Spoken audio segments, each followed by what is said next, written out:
पंजाब कांग्रेस की कलह खत्म होती नहीं दिख रही है। चंडीगढ़ में कांग्रेस प्रभारी भूपेश बघेल और चन्नी गुट के बीच हुई मीटिंग बेनतीजा रही। मीटिंग में चरणजीत सिंह चन्नी और सुखजिंदर सिंह रंधावा के तल्ख तेवर बरकरार रहे।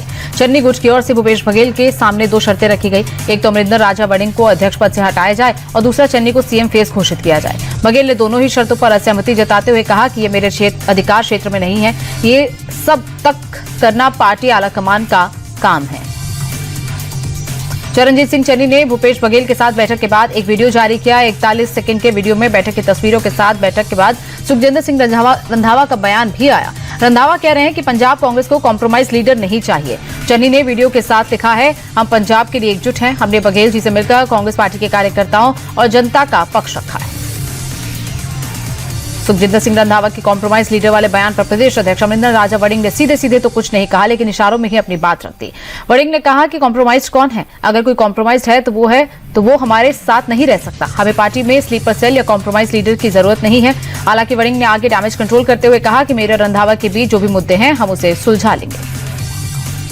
अखिलेश यादव ने मेरठ के ललिता हत्याकांड के पीड़ित परिवार से मुलाकात की। सपा सांसद इकरा हसन पीड़ित परिवार को मेरठ से लेकर लखनऊ आए थे। इस मुलाकात के बाद सपा प्रमुख ने वायरल वीडियो को लेकर मेरठ के एसएसपी को फटकार लगाई। अखिलेश ने कहा कि न्याय दिलाने वाली ही आम जनता पर थप्पड़ बरसा रही है। एसएसपी की हरकत से यूपी पुलिस की छवि खराब हुई है। आरोपियों पर कमजोर धाराओं में मुकदमा और आंदोलनकारियों पर गंभीर धाराएं लगाना नाइंसाफी की पराकाष्ठा है।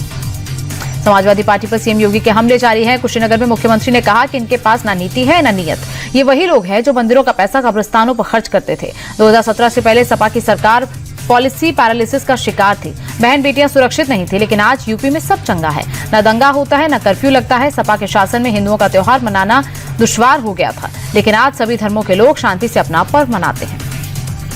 मध्य प्रदेश दतिया उपचुनाव में नरोत्तम मिश्रा का टिकट कटने के बाद बवाल मचा हुआ है। नाराज नरोत्तम समर्थकों ने हाईवे जाम कर दिया। बीजेपी दफ्तर पर भी कब्जा कर ताला जड़ दिया गया। समर्थकों ने हाईकमान के खिलाफ जमकर नारेबाजी की और टिकट बदलने की मांग की। प्रदर्शन के दौरान पुलिस और नरोत्तम के समर्थकों की भी झड़प भी हो गई। प्रदर्शनकारियों ने पुलिस पर पथराव किया। भीड़ को तितर-बितर करने के लिए पुलिस को आंसू गैस के गोले दागने पड़े। टिकट कटने और दतिया में भारी बवाल के बाद नरोत्तम मिश्रा ने अपने समर्थकों से शांत रहने की अपील की। नरोत्तम मिश्रा ने कहा कि हमारे लोग हैं, हम उन्हें समझा लेंगे। हर किसी को टिकट की चाह होती है, लेकिन मैं बिल्कुल भी नाराज नहीं हूं। पार्टी ने मुझे बहुत कुछ दिया है। बीजेपी नेता ने कहा कि अगर पार्टी चाहेगी तो मैं निश्चित रूप से आशुतोष तिवारी के चुनाव कैंपेन में शामिल होऊंगा। मैं उनके नामांकन में भी जाऊंगा। नरोत्तम मिश्रा के समर्थकों के बवाल के बीच बीजेपी आलाकमान पर प्रेशर बढ़ गया है। इस बीच मोहन यादव सरकार में मंत्री और कद्दावर नेता कैलाश विजयवर्गीय ने बड़ा बयान दिया। कैलाश विजयवर्गीय ने कहा कि बीजेपी में टिकट बदलने की परंपरा नहीं रही है। दतिया में पार्टी ने जिसे टिकट दिया है वही चुनाव लड़ेगा। आशुतोष तिवारी बहुत अच्छे और मेहनती कार्यकर्ता हैं। राम मंदिर ट्रस्ट में सीईओ की नियुक्ति की प्रक्रिया शुरू हो गई है। दिल्ली में 3 सदस्यीय चयन समिति की बैठक में ईमेल पर आवेदन मांगे गए हैं। 18 जुलाई तक आवेदन किया जा सकता है। ट्रस्ट के सीईओ के लिए कुछ शर्तें रखी गई हैं। उम्मीदवार का ग्रेजुएट होना जरूरी है। एडमिनिस्ट्रेशन या फाइनेंस में कम से कम 20 साल का अनुभव होना चाहिए। मंदिर मैनेजमेंट का अनुभव रखने वालों को प्राथमिकता दी जाएगी। हिंदू धर्म का अनुयायी होना आवश्यक होगा। नियुक्ति के बाद अयोध्या में ही रहना होगा। शुरुआती नियुक्ति 3 साल के लिए होगी और 1 महीने के भीतर चयन प्रक्रिया पूरी करने का लक्ष्य रखा गया है।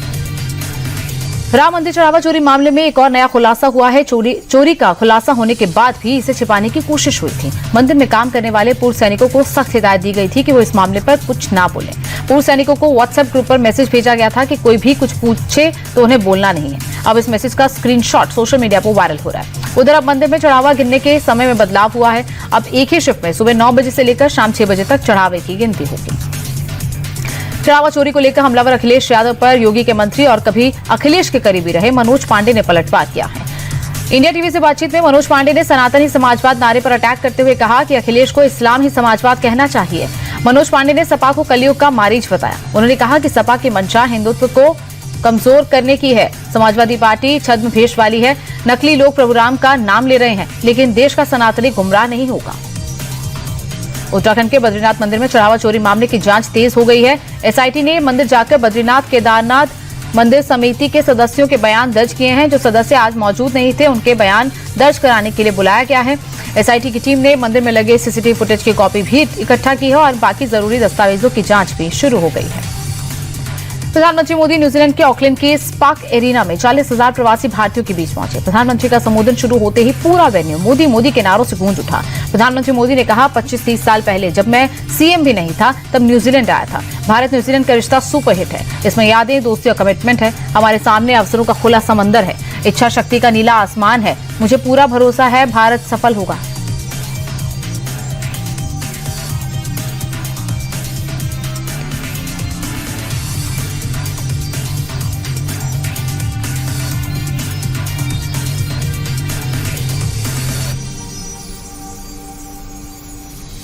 प्रधानमंत्री मोदी को अपने बीच पाकर न्यूजीलैंड का भारतीय समुदाय गदगद था। जोश से लबरेज भीड़ के बीच प्रधानमंत्री मोदी ने कहा कि जब भारतीयों की प्रशंसा होती है तो मेरा माथा ऊंचा हो जाता है। भारत ने हर युग में खुद को ट्रांसफॉर्म किया है। हमारे लिए जन कल्याण की भावना मायने रखती है। पीएम ने फ्री ट्रेड एग्रीमेंट को विकसित भारत की यात्रा में महत्वपूर्ण कदम बताते हुए कहा कि दोनों देशों का फ्यूचर जुड़ा हुआ है।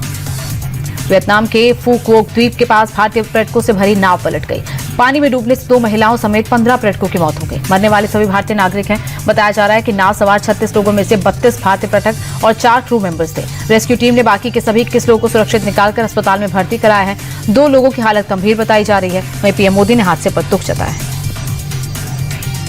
बिहार के चर्चित भरत तिवारी एनकाउंटर का मामला अब दिल्ली पहुंच गया है। रविवार सुबह 10 बजे से भरत तिवारी का परिवार दिल्ली के जंतर मंतर पर धरने पर बैठेगा। भरत के भाई चंदन तिवारी ने कहा कि जब तक हमारी मांगे नहीं मानी जाएंगी तब तक जंतर मंतर से नहीं उठेंगे। करनी सेना और बाकी संगठन हमारे साथ हैं। आपको बता दें कि भोजपुर के बिलौटी गांव के भरत तिवारी के एनकाउंटर को लेकर बिहार पुलिस सवालों में है। पुलिस ने उस समय भरत को गोली मारी थी जब उसने हथियार सरेंडर कर दिया था। यूपी के कौशाम्बी में धर्मांतरण के आरोप में 4 मौलवियों के खिलाफ एफआईआर दर्ज की गई है।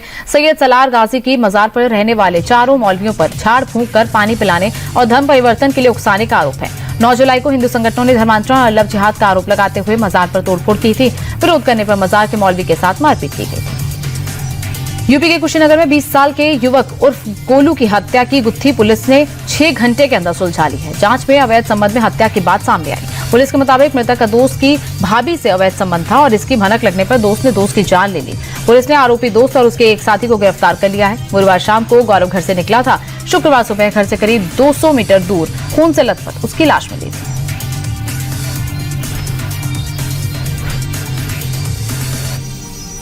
रिलायंस फाउंडेशन की चेयरपर्सन नीता अंबानी को देश की सबसे ताकतवर महिला का सम्मान मिला है। मुंबई में आयोजित Fortune India most powerful women समारोह में देश की 100 ताकतवर महिलाओं की लिस्ट जारी की गई, जिसमें नीता अंबानी पहले स्थान पर रहीं और उन्हें सम्मानित किया गया। मुंबई के 4 सीजन्स होटल में आयोजित इस कार्यक्रम में business, finance, technology, health care और एंटरप्रेन्योरशिप के सेक्टर की प्रमुख महिला लीडर्स शामिल रहे। समारोह में देश की उन 100 महिलाओं को सम्मानित किया गया जिनका नेतृत्व देश की आर्थिक गति को मजबूती दे रहा है। Fortune India most powerful women event में भारत के भविष्य, आर्टिफिशियल इंटेलिजेंस, आर्थिक सशक्तिकरण और राष्ट्र निर्माण जैसे विषयों पर सेशन का आयोजन किया गया। इस पर व्यापक चर्चा भी की गई। 2026 की सबसे ताकतवर महिला का सम्मान पाने वाली रिलायंस फाउंडेशन की चेयरपर्सन नीता अंबानी ने नेतृत्व को लेकर बड़ी बातें कही।